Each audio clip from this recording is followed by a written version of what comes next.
Hi నమస్తే, నేను మీరు ఆపల్ భాస్కర్ అడ్వకేట్. ముఖ్యంగా ఈ మధ్యకాలంలో లైవ్ స్ట్రీమింగ్ అనేటటువంటి ఒక కార్యక్రమాన్ని దేశవ్యాప్తంగా మరి న్యాయశాఖ బాధ్యత తీసుకొని కోర్టులలో జరిగేటటువంటి ప్రతి లైవ్ ట్రాన్సాక్షన్ ని ప్రజలు వీక్షించేటటువంటి ఒక అవకాశాన్ని కల్పించడం అనేది జరిగింది. ముఖ్యంగా మన తెలంగాణలో 32 కోర్ట్స్, హైకోర్టులో 32 కోర్ట్స్ ఉన్నాయి. ప్రస్తుతం 29 కోర్టులలో గౌరవ జడ్జెస్ వారి యొక్క విధులు నిర్వహణ చేయటం అనేటువంటి జరుగుతాం. ఈ మధ్య కాలంలో ఏదైనా ఈ కోర్టులో జరిగేటటువంటి ప్రతి లైవ్ ట్రాన్సాక్షన్ ని చూడాలనేటువంటి వాళ్ళ యొక్క సంఖ్య కూడా పెరిగిపోయింది.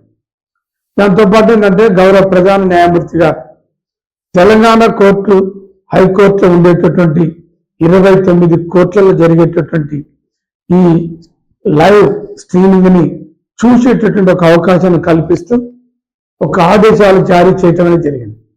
దీంతో ఏంటంటే తెలంగాణ హైకోర్టులో జరిగేటటువంటి అన్ని రకాల 29 కోర్టులలో జరిగేటటువంటి ప్రతి కార్యక్రమాన్ని, అంటే ప్రతి కేసుల గురించి జరిగేటటువంటి వాదాలు, ప్రతివాదాలు, మరి కోర్టులో జరిగేటటువంటి కార్యక్రమాలన్నింటినీ కూడా చూడొచ్చు, లైవ్ స్ట్రీమింగ్ ప్రజలు చూడొచ్చు అనేటువంటి ఒక విషయాన్ని మరి ఆదేశాలు ఇవ్వటం అనేది జరిగింది.